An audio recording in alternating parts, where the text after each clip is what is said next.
આકાશવાણી ભુજ સ્થાનિક સમાચાર આરતી ભટ્ટ વાંચે છે. નમસ્કાર.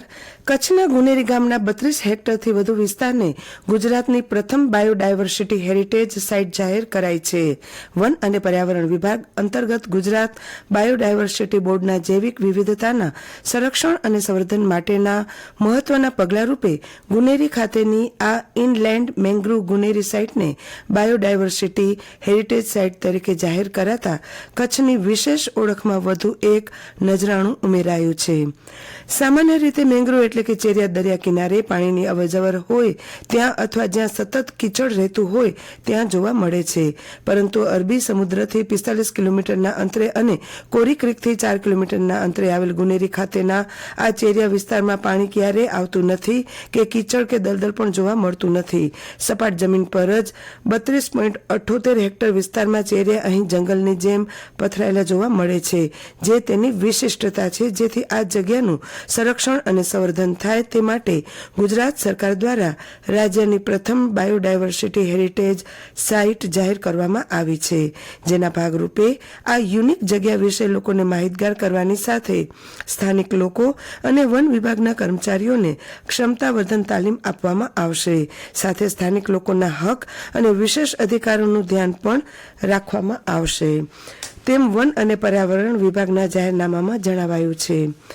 રાષ્ટ્ર આજે મહાત્મા ગાંધીને તેમની 77મી પુણ્યતિથિ અને શહીદ દિવસ નિમિત્તે શ્રદ્ધાંજલિ આપી રહ્યું છે. આ પ્રસંગે આજે સવારે નવી દિલ્હીમાં રાજઘાટ સ્થિત ગાંધી સમાધિ ખાતે સર્વધર્મ પ્રાર્થનાનું આયોજન કરવામાં આવ્યું હતું.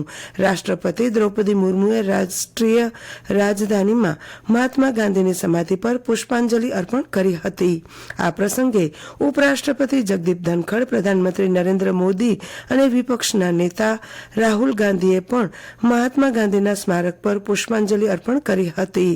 કેન્દ્રીય મંત્રીઓ રાજનાથસિંહ, મનોહરલાલ ખટ્ટર, ત્રણેય સેનાના વડાઓ અને સંરક્ષણ સ્ટાફના વડા પણ હાજર રહ્યા હતા.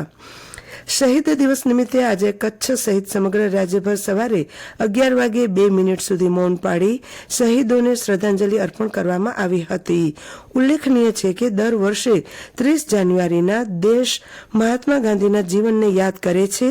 આ દિવસને શહીદ દિવસ તરીકે પણ ઉજવવામાં આવે છે. પશ્ચિમ રેલવેના અમદાવાદ મંડળ દ્વારા મુસાફરીની સુવિધાને વધારવા માટે ભુજ અને ગાંધીધામ રેલવે સ્ટેશનોના સર્ક્યુલેટિંગ વિસ્તારમાં રેલ કોચ રેસ્ટોરન્ટ શરૂ કરવામાં આવશે. આ અનોખી સુવિધામાં ઇન્ડોર અને આઉટડોર બંને પ્રકારના ભોજનનો વિકલ્પ હશે. અમદાવાદ મંડળના વાણિજ્યક પ્રબંધક અનુ ત્યાગીના જણાવ્યા અનુસાર બિનઉપયોગી ટ્રેન કોચને વાયબ્રન્ટ, સંપૂર્ણ રીતે કાર્યરત રેસ્ટોરન્ટમાં પરિવર્તિત કરીને મુસાફરોની સેવાઓમાં નવીન અને ઉપયોગિતાને જોડી એક નવું ધોરણ સ્થાપિત કરવામાં આવશે. તેમણે જણાવ્યું કે આ પહેલનો ઉદ્દેશ્ય મુસાફરોને વૈભવી એર કન્ડિશન ભોજનનો અનુભવ પૂરો પાડવાનો છે.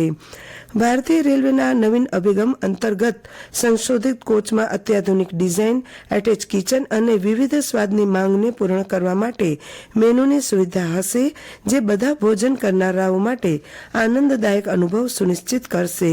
આ રેલ કોચ રેસ્ટોરન્ટ 24 કલાક કાર્યરત રહેશે, જે મુસાફરો અને શહેરના આસપાસના વિસ્તારોના રહેવાસીઓને ભોજન પૂરું પાડશે.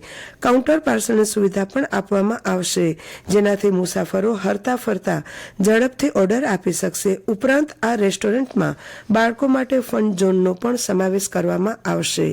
આ પહેલ હેઠળ ભુજ અને ગાંધીધામ ઉપરાંત મહેસાણા, સાબરમતી અને આંબલી રોડ રેલવે સ્ટેશનનો પણ સમાવેશ કરવામાં આવ્યો છે.